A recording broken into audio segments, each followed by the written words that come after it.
Find that spot where you're most scared to go and go there. And I promise you two things. One, that it will be painful, at least to some extent. And two, most importantly, it will be worth it.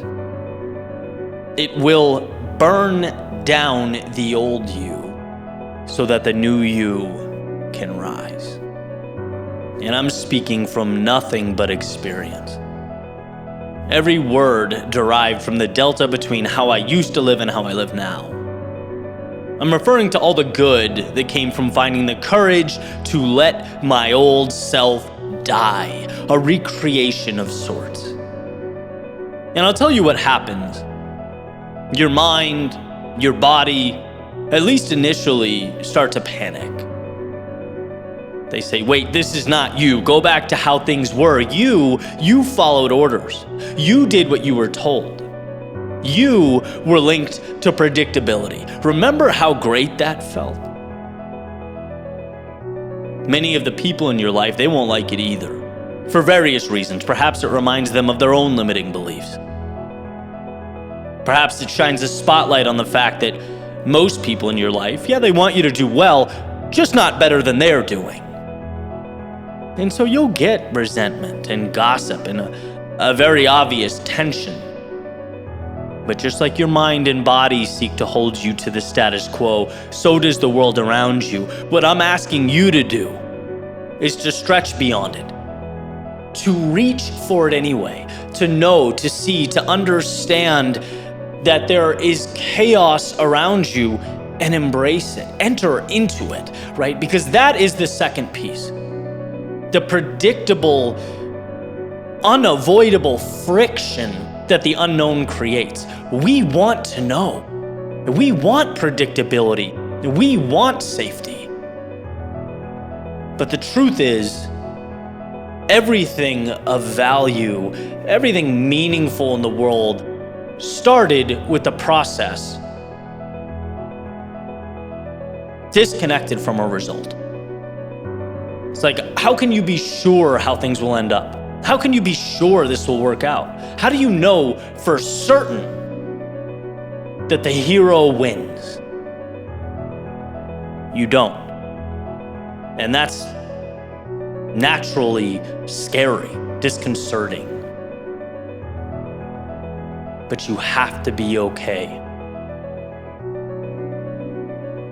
Dancing to the music before it plays. You have to place enough trust in yourself to let the wheels hit the road. And you may be thinking, my God, that's a lot, man. That's heavy. Sleepless nights, the risk, the judgment. You want me to invite all that into my life? Just open the door and wave the chaos in? Yes. Because as hard as it might be, nothing is as beautiful or as meaningful as becoming an individual capable of slaying dragons. Suffering is inevitable. And look, you can either let the suffering come to you and hold you down, or you can go to it. Face it head on. Be propelled by its turbulence. I was recently at a live podcast where a man named Akshay Nanavati was being interviewed, and he's taking 400 pounds and he's pulling it across Antarctica.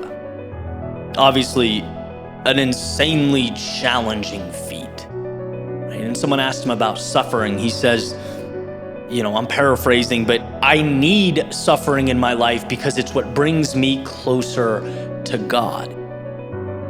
It's in those moments where we immerse ourselves into an unknown, something way bigger than us, way outside of our day-to-day lives, right? The normalcy of waking up and going through the motions. That's where we transcend who we were. That's where we get to find answers to questions we otherwise never would have asked. We learn about the world and ourselves and how capable we are, how much we can do. We get to touch the infinite. But the infinite does not come to us. We have to go to it. See, most people, they accept what is. They look around and see not tools for building, but a reality already constructed, a rule book of sorts. But imagine with me the freedom in knowing that life, this little experiment we were just dropped into, has infinite potential, infinite space, infinite room for the assembly of dreams. There are infinite games to be played and paths to be walked.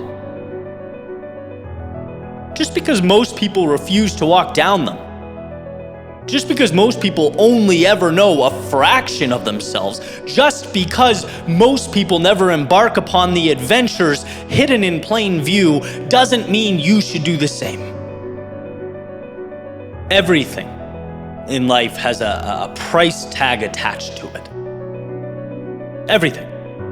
And I'm not here telling you what is or should be important in your life. You already know that. In your world, you're well aware.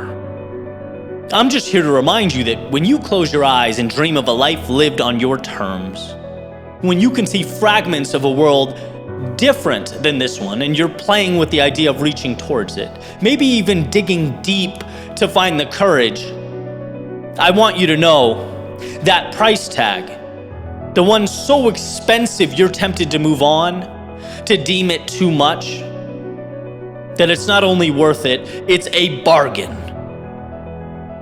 That once you've fought through the change, moved beyond the reliance on what your old friends and acquaintances think or thought, once you've redefined the standards in your life, you will find a contentment otherwise unreachable. You'll have arrived at a state beautiful beyond comprehension. So if you're scared, good. Good. Be scared. To let your old self die is a terrifying proposition, right? After all, your old self is all you've ever known. But ask yourself this. Could it be that your old self fought and scrapped and fell and endured so that your new self could emerge? Is it time to climb the ladder?